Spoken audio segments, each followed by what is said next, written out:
Saudara-saudari yang terkasih, jumpa lagi dalam Pelita Hati hari ini, Senin 25 April 2022, Pesta Santo Markus Penulis Injil. Bersama saya Romo Thomas Suratno SC dari Paroki Cilandak, Jakarta Selatan, mendengar dan merenungkan sabda Tuhan, yakni firman Tuhan yang tersurat dalam Injil Markus, bab atau pasal 16, ayat 15 sampai dengan ayat 20.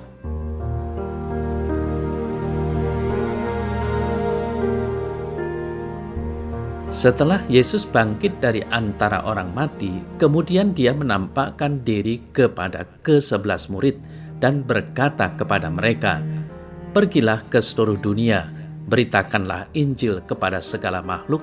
Siapa yang percaya dan dibaptis akan diselamatkan, tetapi siapa yang tidak percaya akan dihukum. Tanda-tanda ini akan menyertai orang-orang yang percaya. Mereka akan mengusir setan-setan demi namaku. Mereka akan berbicara dalam bahasa-bahasa yang baru bagi mereka. Mereka akan memegang ular. Dan sekalipun mereka minum racun maut, mereka tidak akan mendapat celaka. Mereka akan meletakkan tangannya atas orang sakit, dan orang itu akan sembuh." Sesudah Tuhan Yesus berbicara demikian kepada mereka, terangkatlah ia ke sorga, lalu duduk di sebelah kanan Allah. Mereka pun pergilah memberitakan Injil ke segala penjuru, dan Tuhan turut bekerja dan meneguhkan firman itu dengan tanda-tanda yang menyertainya.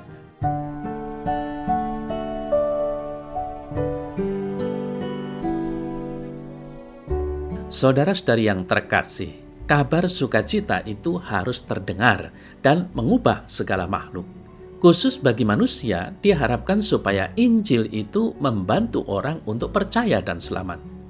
Kabar sukacita itu adalah Allah telah memberikan jalan keselamatan bagi semua manusia berdosa.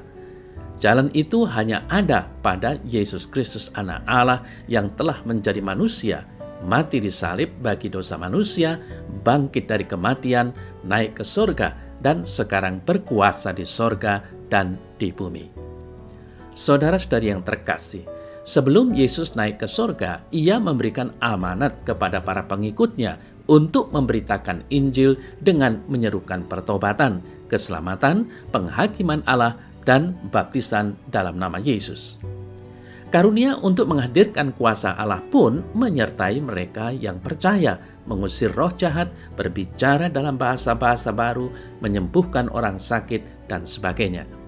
Hal ini menunjukkan bahwa Allah menjadikan manusia sebagai partner kerja, sebagai pewarta keselamatan di dunia. Allah tidak pernah membiarkan umatnya berjuang sendiri di tengah-tengah dunia dalam pewartaan Injil Kristus.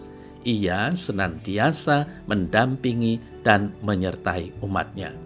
Saudara-saudari yang terkasih, amanat agung Yesus yang kita dengar dan renungkan hari ini merupakan perintah kepada kita semua. Tugas kita di dunia adalah mewartakan kabar gembira kepada sesama manusia. Inilah hakikat panggilan kita sebagai gereja yang mewartakan kabar gembira atau Injil kepada segala bangsa. Mewartakan kebaikan kepada segala bangsa tentang Yesus Kristus. Bagaimana amanat agung itu dilaksanakan? Amanat itu kita lakukan dalam tugas pewartaan lewat mengajar umat, memberi kesaksian tentang apa yang diajarkan dan apa yang diimani.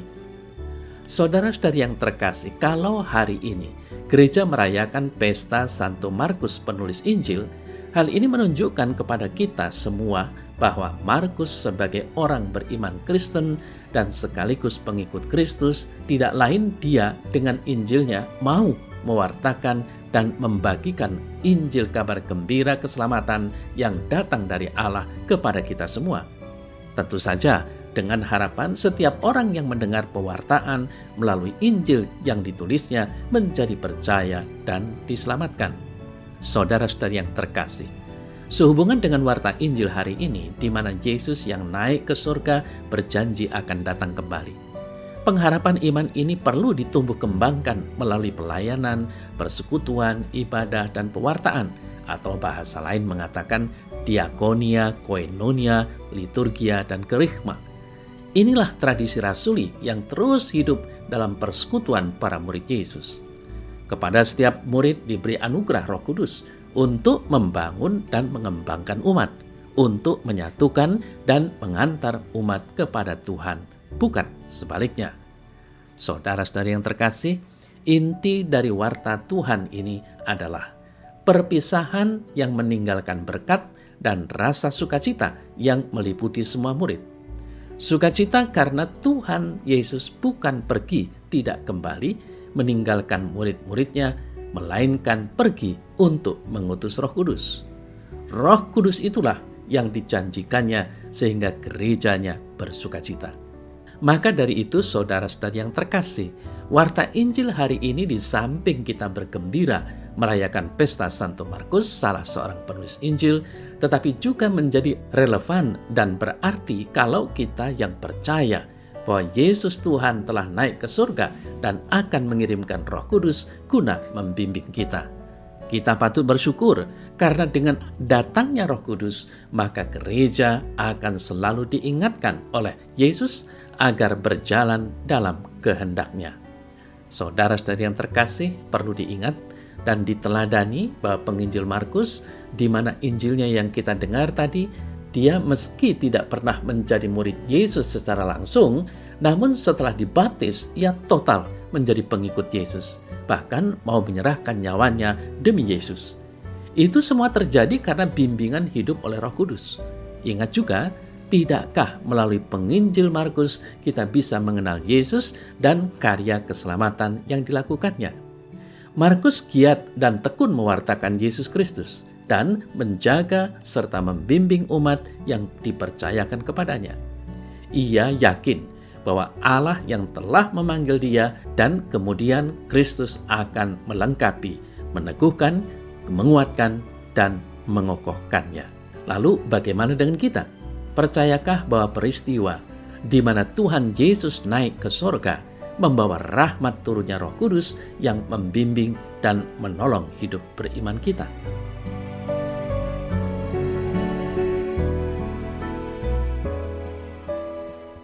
Dalam nama Bapa dan Putra dan Roh Kudus. Amin. Ya Tuhan Allah, aku ingin melaksanakan perintah agung-Mu untuk memberitakan Injil kepada segala makhluk. Berilah aku kekuatan melalui Roh-Mu untuk dapat mencontoh teladan Santo Markus yang kami rayakan pestanya pada hari ini. Amin. Semoga Allah yang Maha Kuasa memberkati saudara dalam nama Bapa dan Putra dan Roh Kudus. Amin.